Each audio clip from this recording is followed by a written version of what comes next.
everyone. I hope you've been having a lovely summer thus far in the course. Today I will be discussing the article Rapid Modulation of Gut Microbiota Composition by Hypothalamic Circuits in Mice. This article was published this year, so very, very exciting, very recent research. And I feel like this is really on the cusp of some new findings relating to disease development and progression and the microbiome's role in that. So, yes, this article was published in April of this year in Nature Metabolism. So, next, what is the big picture question from this article that we are basing our takeaways on? This article was focused on can the brain, specifically hypothalamic neural circuits, rapidly and actively alter the composition of the gut microbiota? And this may at first seem like a funny question because we have been taught that the brain and the intestines are two very separate organ systems, but actually, as you'll come to find out, this view maybe is not so true. So, what is the importance of this study? Why am I asking you to deeply consider and care about this study? This study demonstrated the brain's hormonal ability to affect gut microbiome. This article is really important for reframing how we understand gut-brain communication, not this one-way street view that is the status quo in research right now of gut to brain, but also communication from brain to gut. This study really highlights that point, suggesting a precise brain-initiated mechanism for controlling microbial composition to some extent. The study hints at the brain's involvement in metabolic disorders through gut microbiome dysbiosis, and this reveals a potential mechanism behind the chronic inflammation and metabolic disturbances seen in obesity, type 2 diabetes, and irritable bowel syndrome, just to name a few diseases it could be implicated in, but definitely not a comprehensive list. In the article, the authors found that the neuroendocrine regulatory pathway is disrupted in obesity, a condition often marked by gut dysbiosis, as seen in other studies, such as the one linked in my citations by Ferreira Hermosia et al., which you should check out if you're interested in delving further into the biochemical explanations for obesity.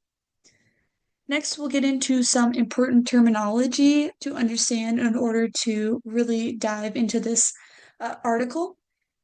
So first we have ghrelin, which is the hunger hormone, and it signals energy deficiency and stimulates AGRP neurons in the hypothalamus to promote food intake.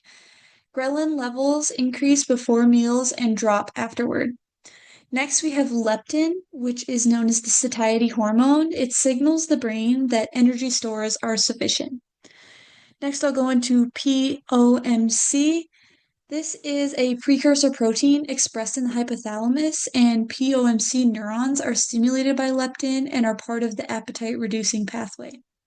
We also have AGRP neurons. AGRP is a neuropeptide made in the hypothalamus as well, and it stimulates appetite and decreases energy expenditure, so it's part of the appetite-promoting pathway, and it is activated by ghrelin.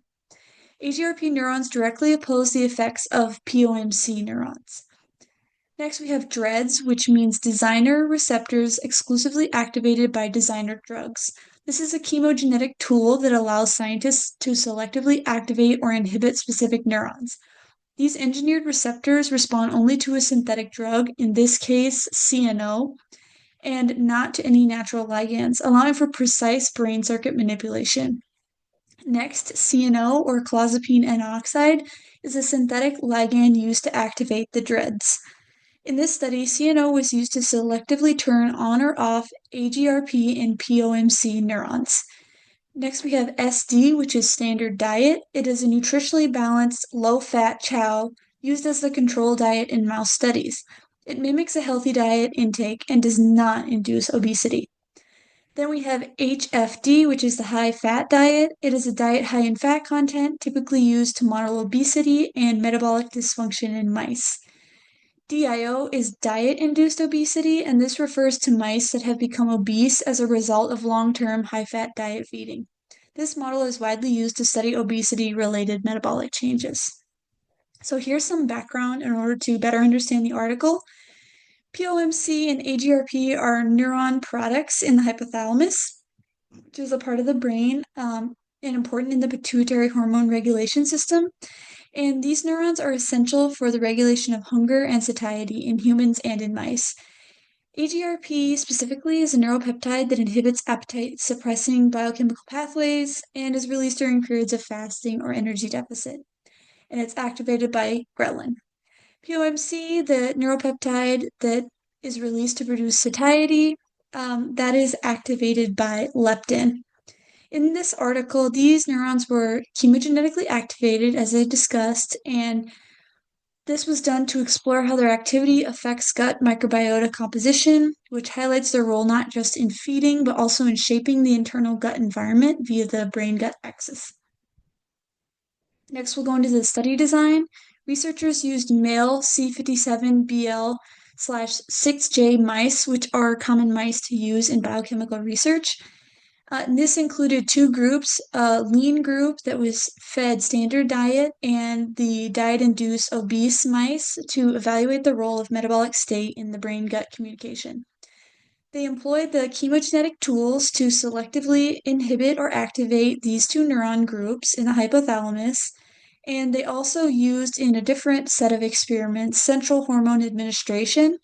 So they administered leptin to stimulate POMC activity and ghrelin to stimulate AGRP via intracerebroventricular injections.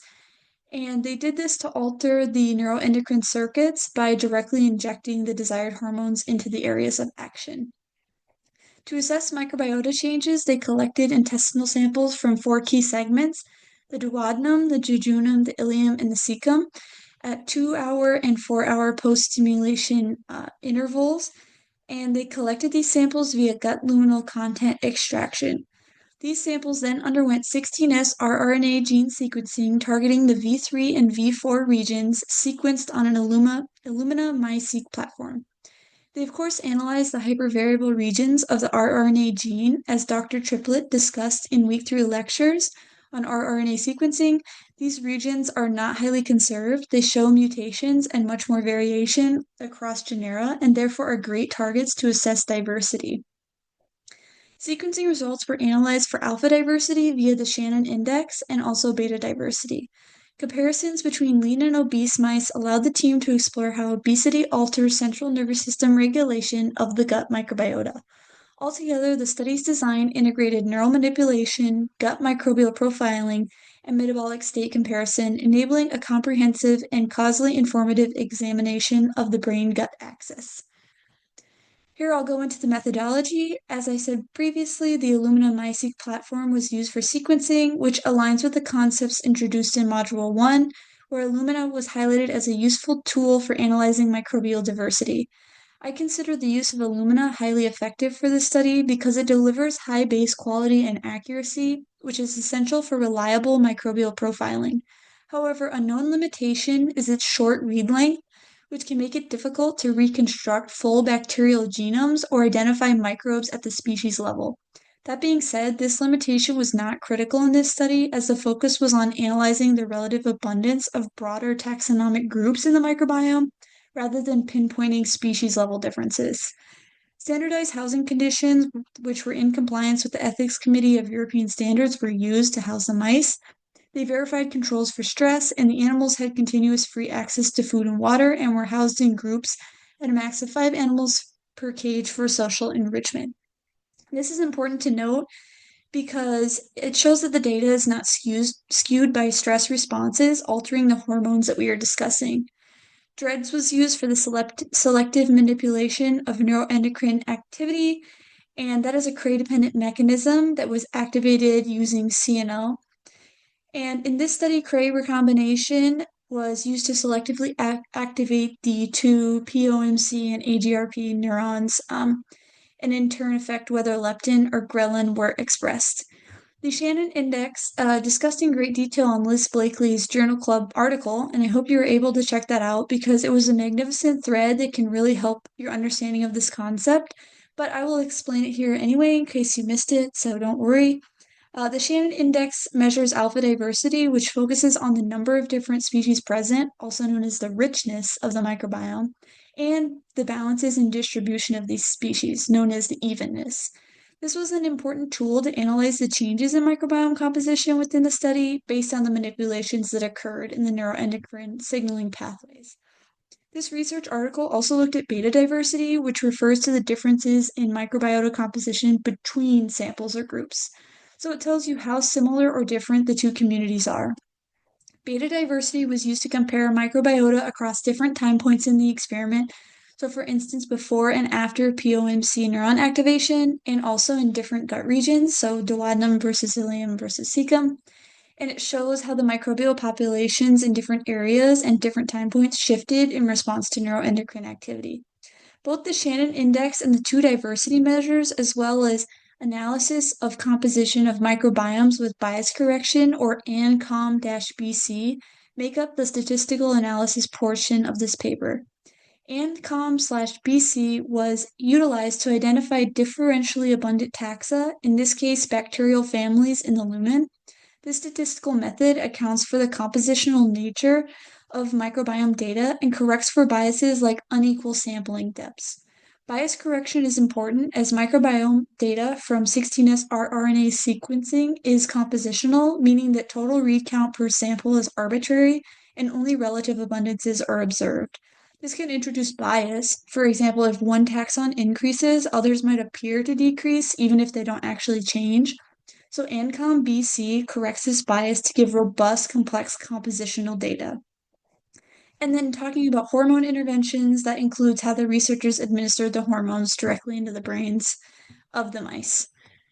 So now I'm going to get into the results of the study. What data did the researchers collect? And I'm going to go over some figures that are from those Cray recombinase-induced POMC and AGRP gene studies, and also some figures from the direct hormone administration studies, and I will discuss them afterwards. So first we have figure 1G, and as you can see, the four data areas are separated here by color, and these represent these four intestinal regions that were extracted and studied. So we have the duodenum, which is the initial part of the small intestine just directly after the stomach. And then we have the jejunum, which is the middle part of the small intestine, the ileum, which is the last half of the small intestine, and the cecum, which makes up the transitory zone between the small and large intestine, and also the initial part of the large intestine. As you can see on the x-axis, we have various families of bacteria that were derived from sequencing, and on the y-axis, we have the time interval in which this was measured, so our 2 and 4 hour intervals. Each of these intervals is related to the category of chemogenetic manipulation, so as you can see, there is AGRP activation and inhibition, and then the same for the POMC. And recall that this is referring to those neuroendocrine hypothalamic cells in the brain. Then along the top, we also have the classic heat map characteristic, the log fold change in abundance of the bacterial families. So the darker colors indicating an increase in the microbial population, and the white lighter colors indicating a decrease in the population. And the stars on the cells indicate that these populations had a statistically significant change when compared with the control. So first, we can see the duodenum has some very significant data at the 2 hour mark post POMC activation. And in this, we see that after 2 hours, we see a drastic change in the microbial composition, but not at the 4 hour mark. Virtually all of the bacterial families tested saw a significant increase in their population, but notably two didn't. And these were the Corynebacteriaceae and Streptococci families. For the jejunum results, we see significant changes in the 2 hour post AGRP inhibition, the 2 hour post POMC inhibition, and one significant change in the post POMC activation at 2 hours. In the case of POMC inhibition, we can see all these families with significant differences become extremely decreased in population upon inhibition. And then for POMC activation, we see one significant decrease in sphingomonads. In the next intestinal segment, the ileum, we saw a significant decrease in almost all bacterial families except for Lactospiraceae at the 4 hour mark post POMC inhibition, and one very increased significant population change in Lactospiraceae. So the families that didn't change at all in the POMC inhibition case In the 2-hour post-AGRP activation, we saw this family significantly decrease. That's very interesting, and I feel like maybe that's not a coincidence. Uh, and then finally, in the cecum, that has a lot going on, lots of increase in population in the 2-hour post-POMC inhibition with one family. Acetobacteriaceae significantly decreased. 4-hour post-POMC inhibition had one significant increase in Odorobacteriaceae. And moving on to POMC activation, at the 2-hour mark, we see significant decreases in Streptococci and Alkaliginaceae. And at 4 hours, we see significant decrease in Microbacteriaceae. Finally, for the cecum, we see significant changes in the AGRP inhibition, with Akkermansiaceae significantly decreased at both the 2-hour and 4-hour post-injection intervals. And then I'll move on to the next figure that I want to highlight, and that is figure 3A and figure 3D. However, I'll primarily focus on figure 3D, but I did put figure 3A in here just to really illustrate to you how this study was performed, as I feel like it's good to have a visual on top of the verbal description. So this experiment sought to examine the effects of ghrelin and leptin specifically, so they were manually injected into the mice to increase the levels of these hormones. So for this particular experiment, the mice awoke at 8 a.m., so lights are on by then. Then they were fasted until 11 a.m., which is when the mice were then injected with ghrelin, leptin, or saline for the control mice. And the successful administration of these hormones was validated via Foss staining on hypothalamic sections. And this was just to ensure that the administration indeed was performing as intended. So 2 hours post-administration of the hormones, the luminal contents were collected and analyzed for bacterial composition with Illumina, and this was also done for the 4-hour mark. And you might see that this figure includes those mice we talked about earlier, the C57BL/6J mice. So moving on to figure 3D, you can see that we have the partitions between the 4 segments just as before, but in this case, we are looking at compositional changes of the microbiome by increases or decreases in certain microbial families after increased levels of either the hormone leptin or ghrelin. You can see that these same 2 and 4 hour intervals are along the top, and the bacterial families are on the right side with the log change heat map key on the left side.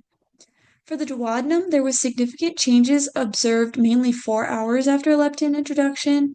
We see families such as Comomonadaceae, Flavobacteriaceae, and Pasteurelliceae, Rhodonactorceae, and Streptococciae significantly increased at the 4-hour mark. Whereas Muribaculaceae, Agarthelaceae, Akkermansiaceae, Porphyromonadaceae, and Sutterelliceae were all decreased at the 4-hour interval, with Sutterelliceae decreased at both 2 hours and 4-hour intervals in particular. And then we have one other significant increase seen at 4 hours post-ghrelin administration in the Lactobacilliceae population. Next, we're moving on to the jejunum. There's a decrease in Clostridiaceae at 4 hours post-ghrelin and 2 significant increases in this time interval as well. For the leptin effects in the jejunum, we saw increase in Streptococciae at the 2-hour interval and an increase in Corynebacteriaceae at the 4-hour interval. And also at the 4-hour interval, we see a significant decrease in Lachnospiraceae. Going on to the ileum, we can see all of our significant data is occurring in the 2-hour interval after leptin administration, with almost all populations significantly decreased except for Corynebacterium, which was also significantly increased in post-leptin administration in the jejunum as well. Finally, the cecum, we see significant decreases in 2 populations at 4-hour post-ghrelin administration. Next, in the 2-hour interval for leptin, you can see significant increases in 4 families, and also a significant decrease in Akkermansiaceae. This wraps up this figure, so I'll be moving on to figure 4B now, highlighting microbiome compositional differences in lean standard diet versus diet-induced obese, high-fat diet mice after leptin exposure. So in this experiment, both mice were administered leptin, which is this satiety hormone, and resistance to this hormone is a significant marker in obesity. So the researchers in this experiment were trying to measure the differences in microbiome compositional change between mice that were fed the standard diet and were lean, and mice that were fed the high-fat diet and were obese, as discussed in the important terminology. So this experiment wanted to measure the microbiome composition and see if there was a significant difference between normal lean leptin response versus obese leptin-resistant mice. And from the heat map here, we see that two categories along top, standard diet and high-fat diet, and we also see four color-coded sections, which correspond to the four intestinal sections once again. And then we also have the standard 2 and 4 hour intervals just as before. And finally, we can see the log change key, which has more of a red color, indicates an increase in abundance, and a shift to a more blue color indicates a decrease in the abundance of that bacterial population. Honestly, I'm not going to go too deep into this graph. I just wanted to look at the bigger picture here, and really, these results seem pretty self-explanatory. The lean standard diet fed mice had a much more robust response to leptin administration. They had a greater compositional change than the obese high-fat diet-fed mice that have leptin resistance, with only 3 significant data points seen in the DIO HFD mice, whereas there are many more in the ST lean mice. So now I'm going to revisit my bluff. Before we get into the discussion of those results, I just wanted to quickly revisit it. So the researchers were seeking to answer the question, what influence does hypothalamic signaling in the brain have on the composition of the intestinal microbiome?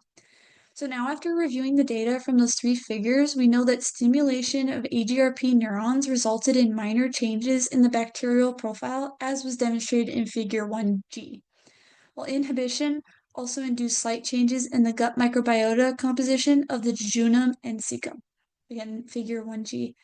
In contrast, activation of POMC neurons predominantly increased or decreased several bacterial families in the duodenum, while inhibition significantly affected bacterial families in the jejunum, ileum, and cecum. These changes in microbiome composition were found to not be due to alterations in gut motility, so making sure that wasn't a confounding variable for these results.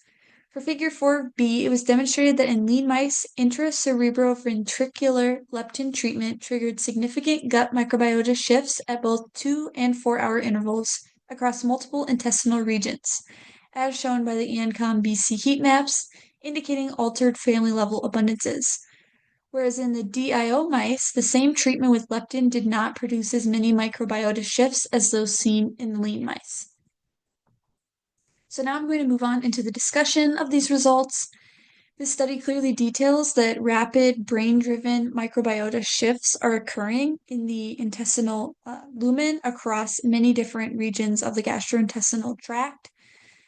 The research done on DIO mice and lean mice highlight that leptin resistance in obesity disrupts this fast brain-gut communication. The article also highlighted regional specificity changes. The microbial changes were anatomically localized, with each gut segment responding differently depending on the neural circuit activated. Although alpha diversity from the Shannon Index did not change substantially across these experiments, the beta diversity analyses confirmed region-specific shifts in community structure. This study also demonstrated metabolic state modulates the brain-gut axis. In those DIO mice, the brain's ability to drive microbial shifts was significantly attenuated. And this is blunted in obese mice, the activation from leptin-driven changes, and that highlights obesity's disruptive impact on the brain-to-gut microbial control. This challenges the long-held belief that the microbiome is shaped primarily by external factors and highlights the brain's direct neuroendocrine influence on microbial ecology. The author's integration of microbiome profiling and neuroendocrine signaling strengthens the causal link between central nervous system activity and gut microbiome composition. Equally important is their observation that this communication is disrupted in obesity, suggesting that metabolic disease may impair the brain's regulatory control over the gut. These findings open exciting questions about whether similar pathways exist in humans and how they could be therapeutically targeted to treat dysbiosis associated disorders, from irritable bowel syndrome to mood disorders. I wanted to highlight the study was conducted in mice whose gut anatomy, microbiota composition, and feeding behavior differs from humans. Therefore, a future direction would be to validate these results in human studies, possibly by examining patients undergoing hypothalamic neuromodulation, for instance, those receiving deep brain stimulation in epilepsy, or by studying correlations in microbiome and brain activity using functional MRI and microbiome profiling. It is also important to note that the study focused on acute effects only, as the microbial shifts were measured over a short 2 and 4 hour window, leaving unknown whether these changes are transient or persistent and what long-term health effects they might produce. So a proposed future direction is to conduct longitudinal studies to track microbiome dynamics days or weeks after hypothalamic intervention and assess host health outcomes like inflammation, metabolism, and behavior. To conclude, this study reveals a groundbreaking connection between the brain and gut, showing that gut microbiota can be rapidly altered by hypothalamic activity in mere hours. These changes are gut region specific, not uniform across the entire gut, and the researchers found that the mechanism that mediated these responses was the sympathetic nervous system. By activating hunger and satiety-related brain circuits, the researchers triggered distinct changes in microbial composition and metabolic and nervous system responses. Additionally, this study highlighted the importance of metabolism, as the effect of neurohormones is compromised in obesity, indicating that metabolic health influences the brain-gut microbiota axis. In these obese mice, the normal microbiota shifting effect of brain-derived leptin signaling was blunted, indicating that metabolic dysfunction can impair neuroendocrine control of gut microbes. This finding reveals a causal link between brain circuit dysfunction and microbiome imbalance, offering us a new perspective on how neurological and metabolic diseases may promote or exacerbate gastrointestinal dysbiosis. Outside of this study, this could suggest that metabolic disorders in humans are caused by an interference with the brain's ability to communicate and regulate the gut environment. This research supports the idea that the microbiome is dynamic and personalized, responding not just to external factors like diet, but to individual brain signals. That could help explain why the same probiotic or diet doesn't work for everyone. And in totality, this study demonstrates a fast-acting central control mechanism over gut microbiome composition, challenging the idea that the microbiota is only passively shaped by diet or other long-term factors. These findings could help explain how mental and metabolic health influence digestive health and ultimately open new doors for treating gut-related diseases by targeting the brain, which is pretty exciting. So here are my 5 questions. I wanted to ask, how might physiological and dietary differences between mice and humans impact the interpretation or applicability of the brain-gut microbiome effects observed in this study? Additionally, the study shows rapid microbiome changes within 2 to 4 hours, so what mechanisms might explain how hypothalamic signaling causes such immediate shifts in bacterial populations, given that bacterial replication times? In your personal opinion, how convincing is the evidence that the microbiota changes are due to hypothalamic signaling rather than peripheral hormone effects or other downstream consequences? Could neuromodulation, the control of specific hormones in the body, through the use of drugs, become a tool for managing metabolic or GI disorders in the future? And what is the potential role of enteroendocrine cells in combining hypothalamic signaling and microbiome composition? Could they act as the middleman between these two systems via changes in gut secretions or motility? And here are my citations. And thank you for engaging with my article. I hope the rest of your semester goes well.